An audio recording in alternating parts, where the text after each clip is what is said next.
Episode 5. So Renly dying has led to the Brienne Yes.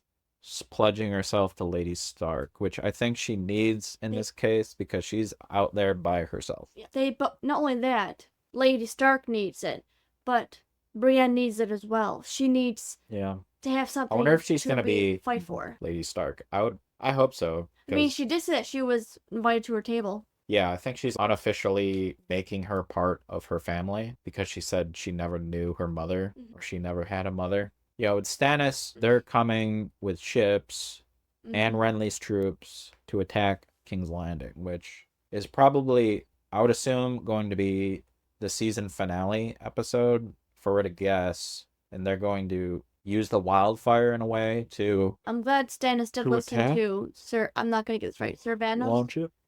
A little bit. Oh, yeah. I'm glad I listened to him because that listened to him a little bit. Yeah.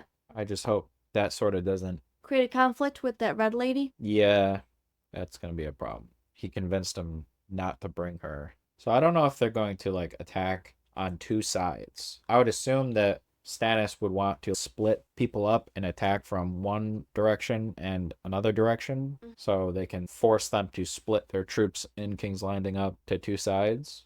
And hopefully that doesn't backfire. I haven't seen wildfire work, so I don't really know how it works yet. It just seems like a very bad for both sides. They brought up it could be used against them if it like drops in the city, which is a valid point. Stannis gets someone inside and like blows up the wildfire, or if Stannis figures out about the wildfire before, I don't know how that would happen though. And then we got Jon in the wall. He's going to be a part of this small mission to take out the wildlings scouts. In that, I don't know what's going to happen there. No. To be honest. Sam volunteered to take his duties, and that relieved him of being a steward temporarily so he can be a ranger, which I think he needs to prove himself as Men of the Night's Watch.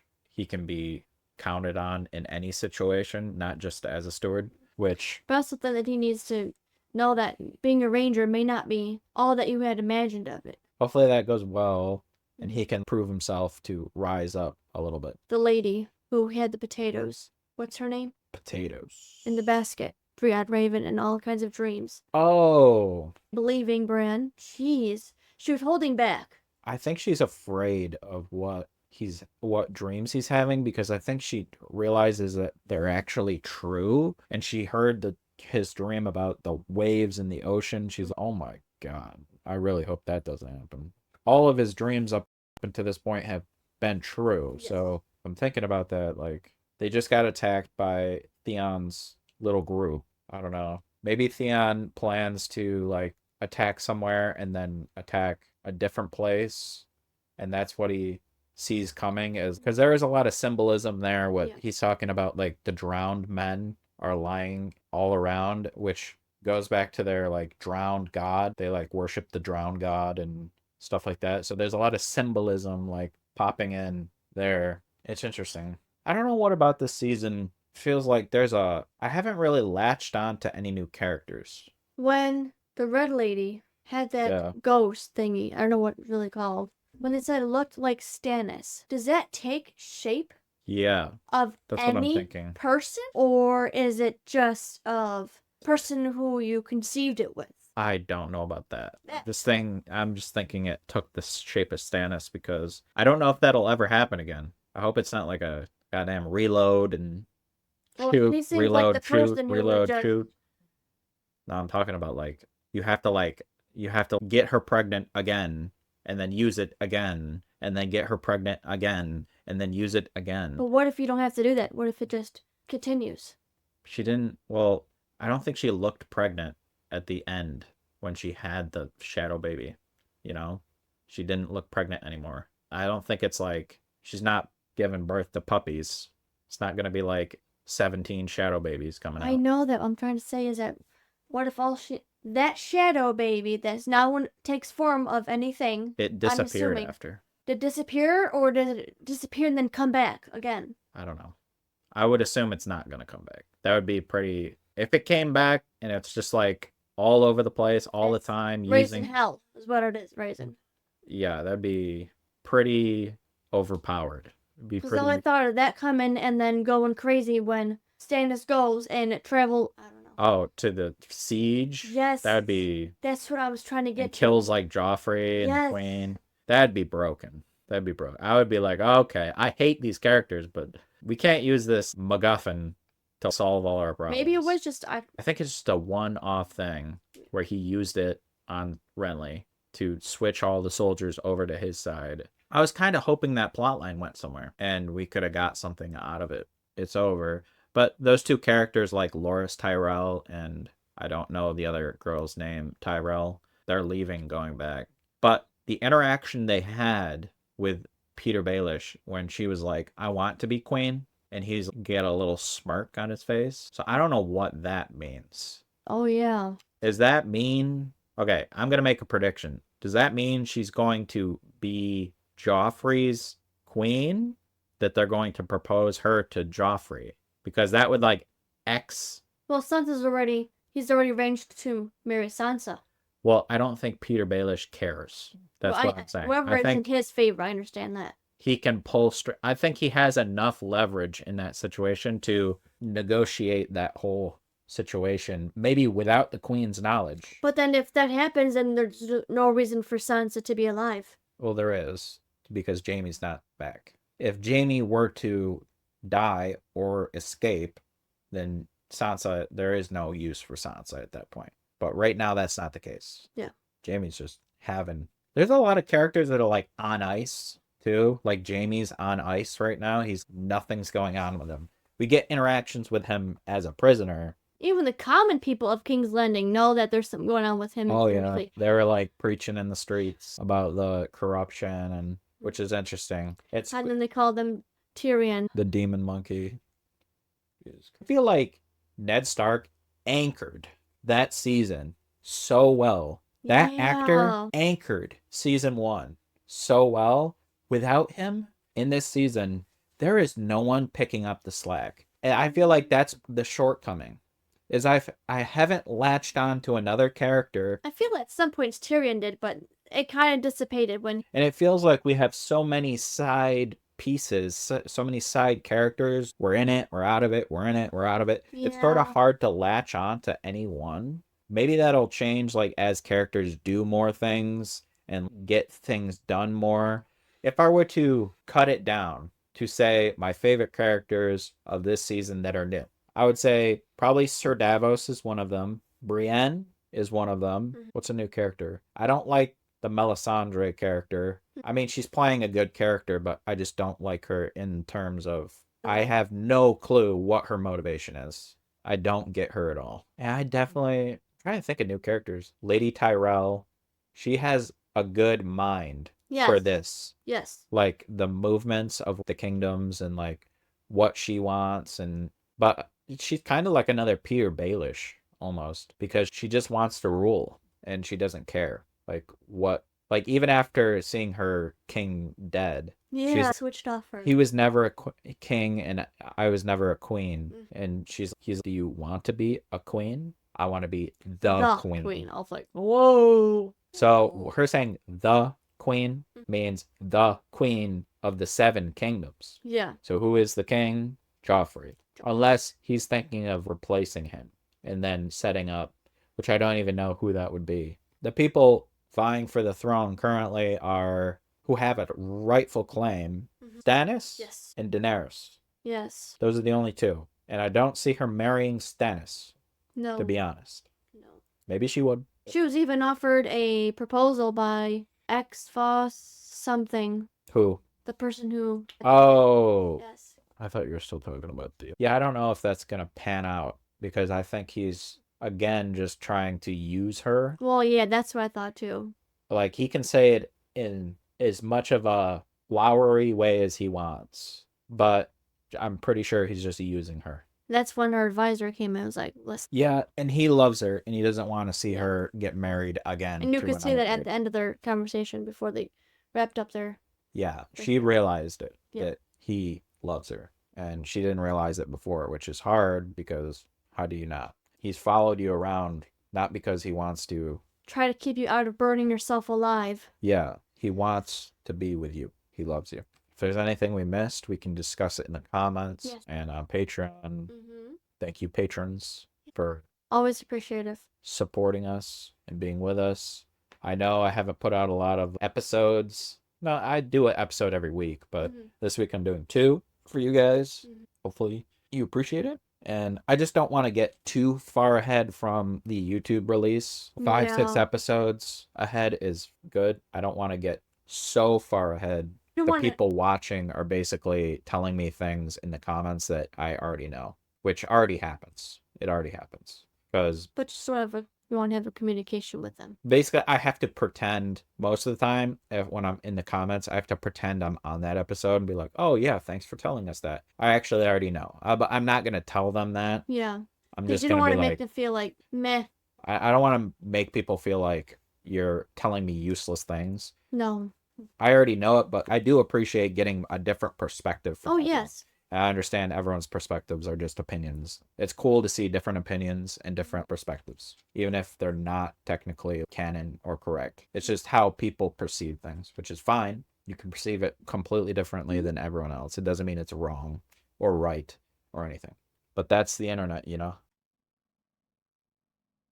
This is the beginning of our map breakdown. I am sorry, patrons, you had to see that intro. Today we're breaking down Season 2, Episode 5 of Game of Thrones, The Ghost of Harrenhal. And we're going to get into the episode's key locations and character movements and make some predictions about where we could be headed. And I wanted to start with not King's Landing. That's last. This is also how I predict the final result of our Game of Thrones map series will look like. I will try to keep my movements low. I gotta remind myself of that. I'm just so quick on the computer that I move around faster than people can follow, so I'm sorry about that. That being said, the episode starts off with Renly being completely executed by the demon child. And so now that we know that and we broke that down, but now that Renly's army is defaulting to Stannis in the end. This is my prediction. I don't know. Loras Tyrell, I don't think he has a side at this point. So I think he's going to head back to Highgarden, and Lady Margery Tyrell is also going to head back to Highgarden. I do believe they came with some people, so they'll probably take their troops back as well. Another key thing is that Petyr Baelish was talking to Margery about being queen. A big plot twist I was coming up in my head would be if he himself wants to become king and make Margery his queen. And he breaks away right now and starts a war. Because we really don't know what his dealings and doings, well, I haven't. You guys know. I wonder if he is able to, he has been working behind the scenes to get the Vale on his side in the Vale and Highgarden Kingdom Breakaway, where Baelish and Highgarden go against the Lannisters and Stannis, which would be interesting. And him and Catelyn Stark, they're not close, but I wonder if Catelyn could convince Robb, right, to join with Highgarden in the Vale to defeat Stannis. Because I think if you told Robb Stark what Stannis did to Renly, he would be like, okay, we can't have Stannis. Join with the Vale, the Riverlands, the Starks against the Lannisters and Stannis. But again, it would all be to convince Robb Stark. Petyr Baelish would be a good king, and that's pretty hard to believe. The second idea I had would be, let me pull out a pen. I would be surprised. But if somehow Petyr Baelish is able to hook Margery with Joffrey and then take the Reach and the Lannisters versus the Starks and the Stannis Baratheon. So I'm curious if we will see Loras Tyrell go to the aid of Joffrey, which would be weird. It's a second option, and I think it's plausible. And now we go to the middle. I made this assumption that Stark going to Casterly Rock to capture it, a bad move. But when I look at it at the map, he's going to Casterly Rock to Stannis is going to King's Landing to take it. So what if they both attacked this way and this way at the end of the season at the same time? It would split Tywin in half. And so he would either have to decide to protect his lineage or protect, his seat of power, the thing that built his life on raising up. And they're not so different, I believe. They're not. The only thing is, he prioritizes family above all. So I think he would actually go to King's Landing, which would make more sense to me. If you were to go to King's Landing and say, no, I'm not going to face Robb Stark, he can take Casterly Rock to defeat Stannis, because he has a lot of people in Harrenhal. And I think that's the whole quandary right now, is prepare for whatever Stannis is going to do, plus try to slow Robb Stark down. And it's interesting. It definitely is. And now we go to the northern section of the map. From what I gathered, Theon is going to move to attack the Stony Shore, but he also vaguely mentioned moving to Torrhen Square, and they were discussing that a little bit. What I was thinking was maybe they were going to go to Torrhen Square, pull the north back to the north by attacking Torrhen Square in this place, and get everyone focused in this area, and maybe move towards Winterfell, which would be insane. Capturing it is one thing. You can't come back from doing something like that. If you guys like this setup, I'm trying to think of more ways to use it. I don't want to go like off the rails, like conspiratorial, oh, this could happen and this could happen and this could happen. And then the first thing doesn't happen, so none of it happens. And maybe the beginning of the season, we could do that for sure. But pretty much the final result of the map, these large ones are 10,000 to 100,000, 1,000 to 10,000, and then 1,000, like troops. So I can display them. And the bigger they are, basically the bigger the force on the map. And then we have ships, siege units, troops, and knights. Basically, the basic premise is the bigger the unit piece, the more I believe is there. I could be completely wrong because I'm not looking any of this stuff up. This is just what I perceive. 1,000 to 10,000 troops, in probably more towards 1,000 in Casterly Rock, because they've taken most of their force. And really, in medieval type times, basically everything they had, and keep like a garrison of a few hundred, not even, in a castle, because you don't need that many to hold a castle. And actually, the less people you have in a castle, the longer it'll last, because you'll have less people to feed in a castle. I think this season's all going to come to a head, King's Landing, which is crazy. I don't know if the Vale's going to get involved in my plan with Petyr Baelish, and then the ending will be like a massive battle between Stannis. Tywin comes down here, the Vale comes in to help Baelish, Tyrell attack at the same time. And that'd be chaos. I don't really know. I can't say one way or another. Let's take a trip across the sea to Karth. We got all of these characters here, and I can't say his name. Zohan Doxos. He's offering to marry Daenerys. In return, he will give her a treasure of some kind that will help her retake the Seven Kingdoms. I don't believe he's going to do that. Where's Jorah? I don't think I put Jorah down. I think she needs to get out of here, like, as soon as possible. I don't think this location is really tenable for her. It seems like there's a lot of weird stuff going on. Maybe Jorah is right that she needs to leave and find a new place to look for what she needs. How safe I think people are, or how close to death I think people are. I'm going to jump over here for a second and get Tywin because I didn't have him. The people down here I don't think are important enough to... One of two things. I haven't... This guy's dead, so he can go up here. Oh, he's already up here. What's this guy? Tywin? Okay. So the people down here, I haven't decided how safe they are yet, or I don't know or I just don't think they're important enough to really put on the list of people yet. There's just a bunch of random people down here. As I go through and talk, I'll put more people on. Yara, I think she's safe. Where's the Greyjoys? Yeah, I think she's... Why is she not gray? And I can go through, and as allegiances change, I can go to the tint and turn them their color of their house. And the people who don't have a color, like this brown color, are just not affiliated, I don't believe, to anyone, or I don't know their affiliation. The Men of the Night's Watch are all that color. That guy's dead.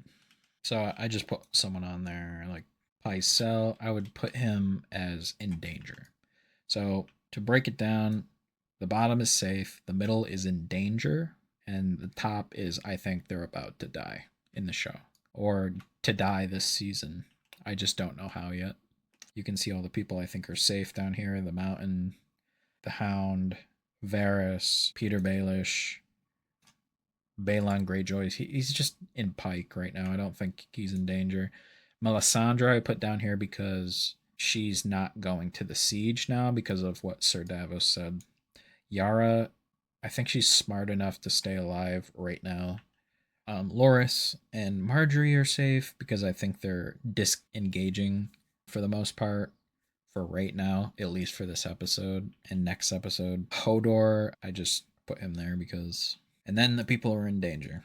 And you can look, I'm not going to say all of their names, but I got these little cards if people are a prisoner where they are currently.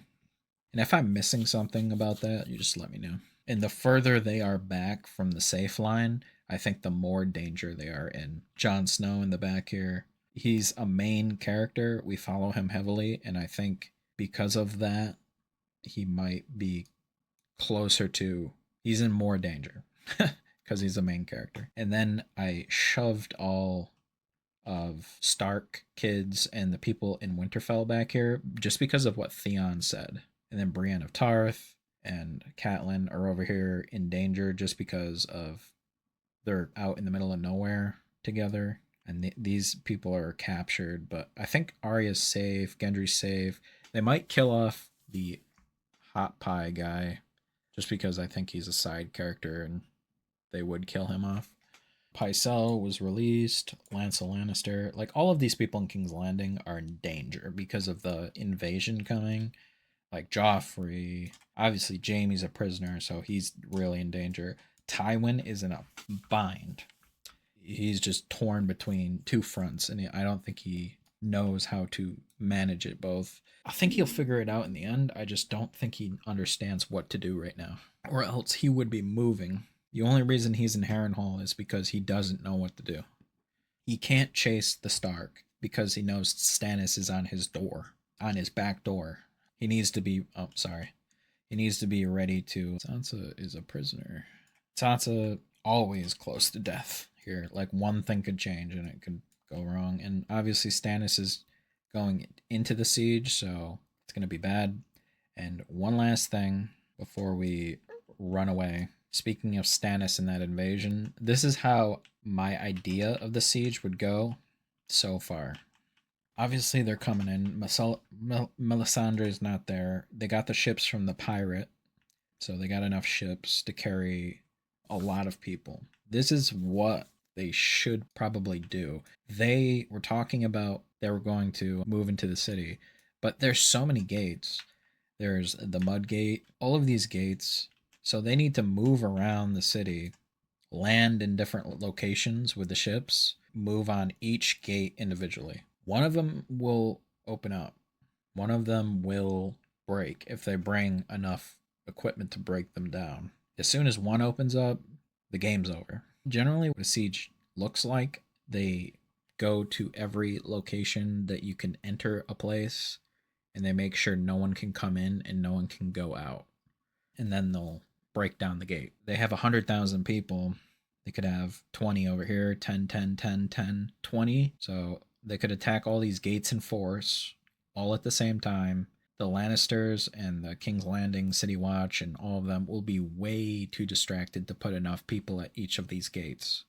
And Stannis will win with this. The only caveat being, if they use wildfire at every single gate, if they get wildfire to every single gate. Again, you're talking about there's a lot of houses outside these gates, and you're basically burning all of the houses, and if it spreads, like it could go over the walls into the city, it's very risky for them to use wildfire at all of these locations. Bran was right.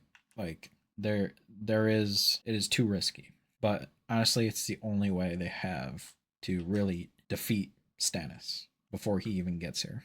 Inside the city and then up to the Red Keep. Obviously, they'll have another garrison inside the Red Keep, but by then, the game is up. Unless Tywin gets back in time to break the siege. We'll see. Let me know what you thought of the map. Obviously, the idea will evolve more and more over time. Give me all your ideas up and down, what you think. And thank you for watching the map breakdown. Thank you for watching Immersive Reactions. Until next time. Peace. If you liked the video, please like and subscribe. It helps us get recognition on our videos, and we'll react to more in the future. Thank you.